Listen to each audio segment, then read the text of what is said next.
Yquem, pour moi, c'est un paysage. C'est une mosaïque de terroirs, c'est un monde de complexité.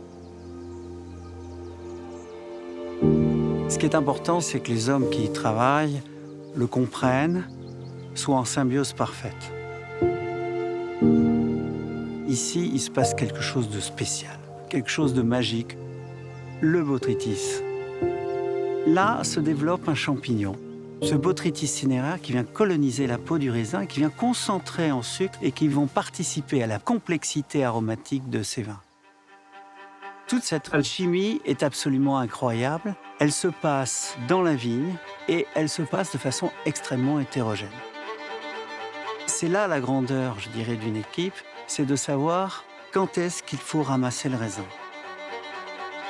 Un grand millésime, c'est quand on vendange du mois de septembre jusqu'au fin novembre. On va ramasser jusqu'à 7 tris de vendange. Quand on arrive à faire cela, on embrasse tout l'écosystème de complexité du lieu. Quand vous avez cette pureté, la vinification ne pose pas trop de problèmes. On prend le temps de faire les choses. La fermentation des jus se fait à l'intérieur des barriques neuves. La maître de chai, évidemment, observe, analyse. La bonne fermentation, c'est celle qui s'arrête naturellement. À partir du mois de janvier arrivent les premières dégustations. On va rechercher la pureté, on va rechercher la fraîcheur, on va rechercher les qualités aromatiques. C'est ça qui va nous intéresser pour faire un grand Yquem.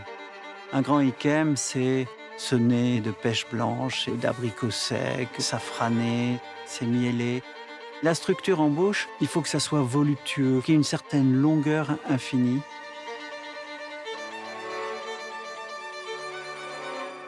Le secret pour maintenir l'excellence de la durée, c'est la transmission du savoir. Pour cela, il faut des hommes. Ces hommes, depuis plusieurs siècles, se sont succédés. Yquem, c'est l'excellence dans la durée, c'est ces 400 ans d'histoire, servis par des hommes de grande humilité, qui ont eu la fierté de servir cette propriété pour en faire le plus grand vin blanc du monde.